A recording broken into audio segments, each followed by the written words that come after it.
அவங்க ரசிகர்களாக இருந்து விஜய் முன்னாடி வந்து நிற்கிறாங்க. ஆனால் அவர்களை அரசியல்படுத்த வேண்டிய வேலை விஜய்க்கு இருக்குது. ஆனால் அது ஒன்றும் பண்ணல. அவரே ஒன்றும் அரசியல் படுத்திக்கல. அது ரெண்டாவது விஷயம். அப்படிங்கும் போது அந்த வாக்குகளை மட்டும் வச்சு எப்படி 12% வாங்குவார்? அம்பேத்கரை பற்றி உள்துறை அமைச்சர் பேசிட்டார். ஒரு புது கட்சி தமிழ்நாடு தழுவிய மாவட்ட தலைநகரங்களில் ஒரு பெரிய ஆர்ப்பாட்ட போராட்டம் பண்ணி தம்பிக்க வச்சிருக்கணும்.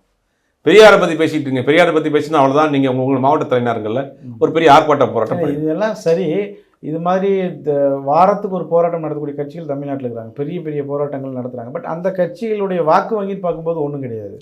இப்போ வாக்கு வங்கிக்கும் போராட்டங்களுக்கும் சம்மதம் இல்லாமல் தான் இருக்குது. அதை வச்சு நம்ம வாக்கு வங்கி செயல்பாடுகள் இருக்குல்ல, போராட்டத்தை விட்டுருங்க, செயல்பாடுகள் இருக்குல்ல. இப்போ யூசிஜியில் ஒரு பெரிய வரவேற்கை கொண்டு வந்துருக்குறாங்க.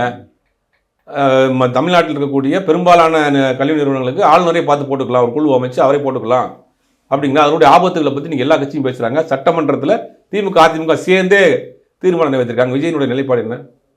ஒரே நாடு ஒரே தேர்தல் விஜயனுடைய நிலைப்பாடு என்ன? வக்பாரை திருப்பி இடத்துல ஒரே விஜயனுடைய நிலைப்பாடு என்ன? நீங்கள் ஆர்ப்பாட்டம் போராட்டம் விட்டுருங்க. உங்களுடைய குரல் ஒலிக்கணுமா இல்லையா? அரசியல் கட்சியா? எதுவுமே செய்ய மாட்டேன், வீட்டுக்குள்ளே உட்காந்துக்கிறவேன்,